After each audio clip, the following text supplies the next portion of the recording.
Yanko. Oh, me de wo sase ma me matiefo nyina achen na me ma makwaba emra Dwaso Nsem na poso bre na so na waka me ho Facebook na de comment na to ho pepepe na ye koyanim na sija asem kesie bi beto dwa enra no pa na me fi ha no a enna asem no sha asem bo ba ye me share your platforms what media ye platforms ahodo na court nkrata bi na da ha ye de nkrata ye kobie ya na chese abaiwa bi ono se wo ye side chick na wono ede ne sugar daddy o ye deken akwako gina court ede na aba ede nsem na aba bossa hodo bebre no a na sugar daddy de ma abaiwa no na kame se panyin no wani ne bosse so oye adwuma e wo bank bia edimu pa wo Ghana ha sei wo sanso ye deken ede ma asafo bia no ba church bia eno e wotema empotem honom na asem ne kofa ba nyina ne se abewa no koso kwakoye national service e wo bank e papa ye adwuma honom na e wona papa hu no tata no a se de obi anim dada no awo ye na de bia betena se kokan board ma report to credit me de ba survey de ba wo be hu no abewa bia ko ba bia wo ye adwuma no na panya wo da adwuma na no betuma tata wa nya na wo peso to na ntem sade wan pro betumi di wani adwuma wani nkamu da na bewose san ne koso ama chese dru ba bi no wa paba ene wojamu woni papa ne hya se sa no ene koye mpena twe ene o se wo ko adwuma mu ma bank ho aye kan ai madwuma efo wo ho nyina chese wo ware krompo no a wo mpena wo adwuma nim empanyifo memo bia wo mpena wo adwuma nim ano eden wo se aye manager e krompo no na epanya na o hye sikasem so hoi no etumi de wo mo man wa no mo ho ofe no koma clients o muska no mo de o mo akoma wo se de be yo betun ba bi account e wo bank honom ni nyina wo kan ho asem na de atumo nchine krampo no ye bra bank ne ye se wo mo bra mo de ye national service na so nti wo so mo ko e na bank ne se obema wo mo eye contract na wo maka adwuma no ma de dwuma wo se ba pay ka kire ne se da bi enye adwuma no enye contract no me amehwe wo any conditions aba pana de kan ho ma ba na nya conditions ketwa o ka chen se bo so ma no 3000 Ghana cedis eno echo beto ka ma no obe han dan ma no fie miensa enti no enti aba na pampa wanye adwuma no okotena fie busum bia no papa ni 300 Ghana no otoka de ma na pampa register no 21 eno achi so no dan wo ko han dan na ye 2 bedrooms aboso 1500 o han de ma baiwa no na edidim na chese ensesem ne ade sisi ye sana ka ne krampo na otoy no wa register na by one dimu or register no no ani dimu en na wo monitor akwara na chese ne titi mu ina ne say as papa no ya atwe ne ho kakra fra by one ho esen ya otoma no no so ofa kwati kwa peso oje ka no e free ne sama ne nya na by one so wonte ase papa no san ka che ne se wono kwa no ne yire tebion one ne yire wo mu nya ware ne gira ne nya de mpo se be yie empanyifo ba be ka ne se den krampo a enye yie eno mo da Facebook runti aba na da benkum no en papa no so eda nifa na mia na mempese be bobo mudin no so ahu enti de akosie nyina ne sa baiwa no ede ne sugar daddy na kwakogina court enioma wo je de edroso so said the boss and fie me ansa no behind na ma no e no han no 1 year na so aye tu no enti 2 years the court no enye man because I promise and no chi so no kan na watoma no a 14 no oba ne din na ye no e wose papa no sugar daddy no edige ni din ye registration no san so se ne boss obeto kama na ka no toye enyo no din na wose won krata so eno so no e ka ho bi eno chi wose papa ma ne koye family plan se de be ya onyem wa hu no mbetumi adi o mo ho agrache eno so family plan no e bibi obekwa pane no emoja tu no eno so no amano enya apomudin mu no sinto kakra enti eno so no e wo se papa no mani sika wode be hye ne hom ne eye chese bebre no ekeka ho nyina so papa no kwasa hye ne bo se obma ne dwetre dia ye adwuma ne nyina aka ho bi dwetre no a emaye enti aban wana semode akodan court e fe ne Deborah ene se court enyi tane mani nyina emfama no asem no nie na enye easy wo share the publisher nim ha say ya abawa no ene da ha no a chese watwe ne tekrema na wo share ne ho tattoo ne jeans e share ne atade e share o de social media TikTok na tum sampa wo search kampa mo hwe Facebook no a unhunu abawa no ayo 05 adaroma ono akoye na adwumanti so opini so or the better Facebook enti ayo 05 adaroma abayo no no da bebenkum so no and dikin so eda meni fa dikin mako ewo Facebook enti odwane o Facebook abi hu me so na ma beda ho fefe na where you free so just say again na beda so ɔne wɔfa ɛna ɔmo ɛda so yi Professor Mudiebo yɛnkɔ yɛnim Professor Mudiebo pasije afutu obi wɔ hɔ ana yɛnkata no ɔsɛ yɛnkata no na ɔba bɛyɛ wa magye afutu mɛyɛ nso na ne edi ehi mɛyɛ paa wai entia no yɛbɛdi agyira sɛ mo di ehia paa na sɛ na hyehyɛ nkrɔfo ho abewo yɛsɛm ba ne bɛhwɛ mayi bia bɔ na bato so wadie wakan yɛsɛm ama yɛ wadie wabɔ sana ma yɛn nti yɛn na yɛbɛdi so bi nti yɛ no so ɛwɔ hɔ no yɛbɛdi akyire court no bɛkɔ asetena deɛ bɛfiri mo babia no yɛfa nka ma bɛmo ahunu na wate ho asɛm ti deken anti abewo no picture ba ko ni onye bado David Kwasi wasi o abewo no obibia bi bibia dio obi na mame fa nkɔ mani ma na yɛhwɛ wo hwɛ daily guide abɔkrata yɛ nim ase ya ho wɔbɔ amane ɔse ase du nketia na afa yɛ Haruna Idrisu ɛna muntaka no asanwase mmerɛ sɛ bedwane wafa yɛ wo nyinaa ɔse NDC munuku asi na ku na esi ye no esunsu aso efiri mu ba ye eno no anopa sije ni asempa di mu nkobo bebre no a edema e wo ha na mame fa nkɔ kratafa to so ensia eno aye bon nkomo kakra fa National Cathedral ne nkrata asafo mpanyifo mienu bi ede abeto abonten ya wo mo ehwe senke be ya National Cathedral no border eda no ehwe toto nioma no wo mo ntwentwen adwumadi ne so wo mo entwensensen kakra na ehwehwemu enkoso enipa dodo a ede omo sika abre wo mo sa omo fa eni dwuma no omo magana fo nyina hunu sika abaka omo nsa de fra ban horo maba donations abare nyina no obi ehunu ne dodo omo de omo de ye emu ho akonta into auditors nko na omo ho akonta frenchim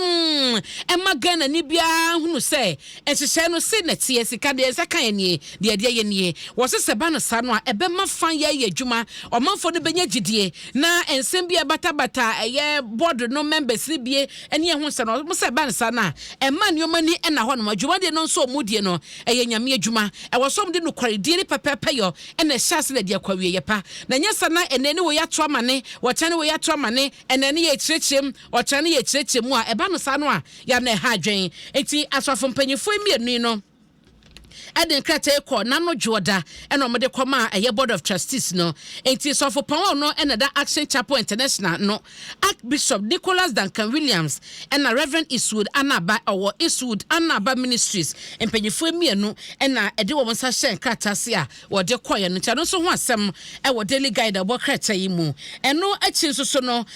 wo hya wo mo ede amane pii no aso ena ato ha sei mame enyina e wo ha ya ade ayira me Kwa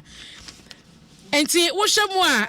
FDA so na ede kokobo ebo yesi efe bibi nitrous oxide sije minima wo yobi a otakọ klaba we no e wo sey ma middle da ko na FDA fo no ebe chemu ye pa na ye hwe de omoka no wo se okọ klaba ba bi ho ma e wo mu a ye na omo release smoke bi e ba na klaba ho nyina ye wisie ni ade no mo se sa niema na ekoso no FDA for the kokoba bo say nitrous oxide ya omo ejeje mu wo night clubs no ene parties asemo ene ade say ene te say balloons na na ye pese atiase a ema eye environment no esesa ye see we no kra na ye fa no laughing gas na menim sa no e ba ya na wo sre dia menim na balloons hu nkomo esi atwetwe ha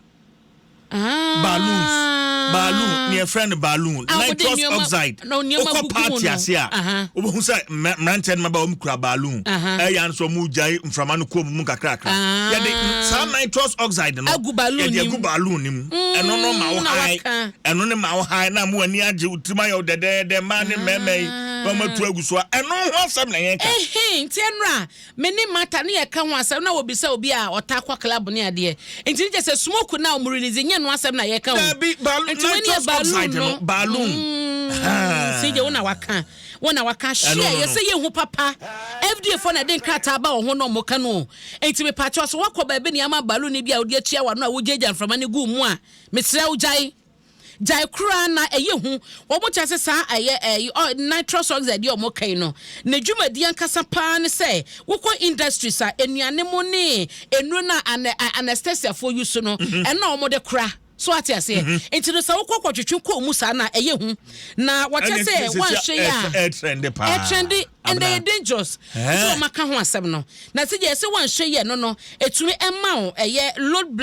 low blood pressure so wo moja esote kra wan hwe ye betum de owu aba esan so tumi ma onya aye heart attack wo hon ma se na koma kire no bebi anye no eno a na de wo ko ebu so tumi ma ho moja nkasa na ewe Emma ye anemic eno so no mo che say e wo nsunsuanso pa e wo nipadua no so sani ye serving show party ase ye serve drink ye serve aduane no obi ba party a o che da bisa se balloon wo ho ana ye be serve balloon balloon go dey asa no akọ party no ayo a 05 adaroma na balloon ni bi na ode ato Facebook sisi ya no enti nite sase normal balloon na yenim ya balloon ya tube unse pani bi kura balloon ase kura no be fo se bi adama nia MC ni ma ye pipe ye no na akote ba ko bi etua na no bibi wo balloon ni misrawo Woye bia Food and Drugs Authority eden krataba yese eye dangerous edema oni padua no eto woye bia jai sister woye bia jai brother wate emma nige mroso enrero mu ma influencing komu na wonya nyema bia ense fata na wenu be de cross hospital the great bonano na abeka na sa okitari bia na abeka na balloon de obi akran for na adwen ko yese eye dangerous wonu bia jai Jayo gas no gas in friends nitrous oxide ya wudru ankasa ya wudru enti wo hwe Facebook ahwe wo hu gas no na ye miagu balloon ni mu no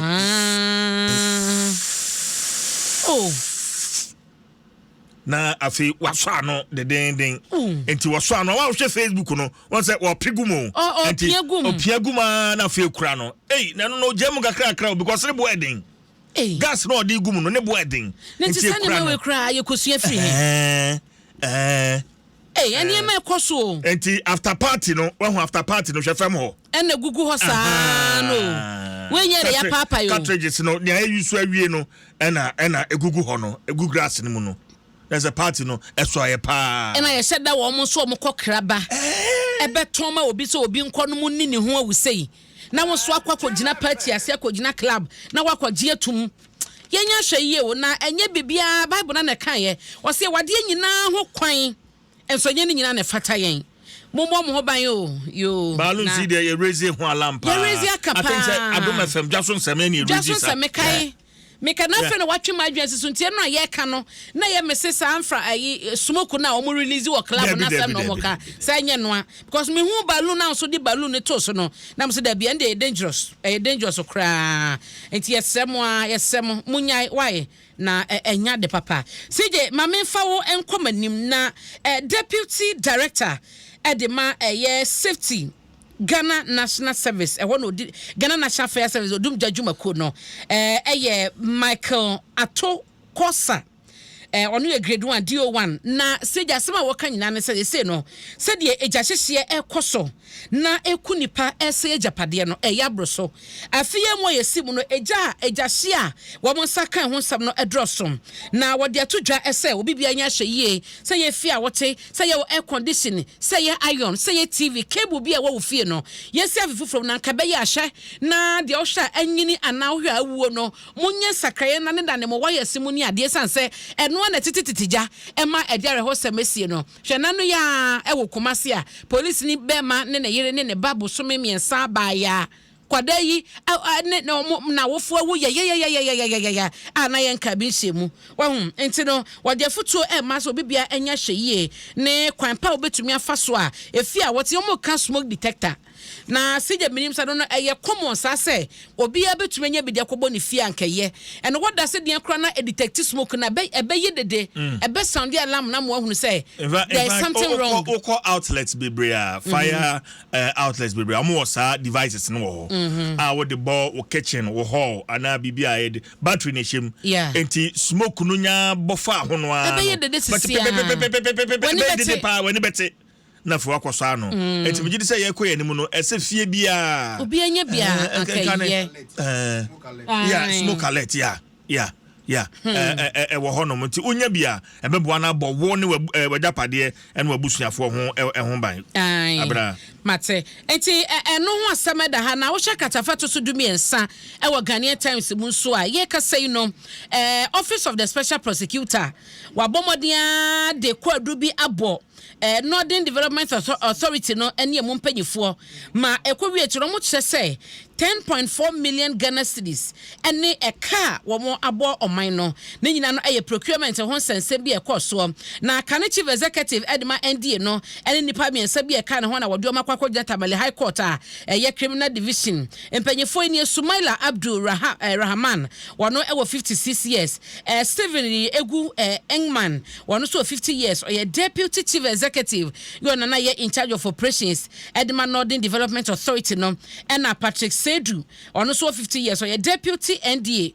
in charge of finance and Andrew Kundari one was 65 years so your chief executive Edma A&Q's Consortium Limited into 2019 Edbesi 2022 and as Jumadi no ekoso yerakisi ejabem and adensa ashasa kwatu nkrata nyina ase ya wo hwesa so twen sefata na emrane nyina wo mo beka ho asem de beko na wie ye no na akwadi wo mo de abo ba bi sika no wo mo de aba ne ehonsem bia ne asotwe bia wo hono so no na wo mo ade ama wo enti CJ kakra ya da bokrata no ede ba ye no na mabobo bi so ede ama wo no ma me fa wo si wa ha why na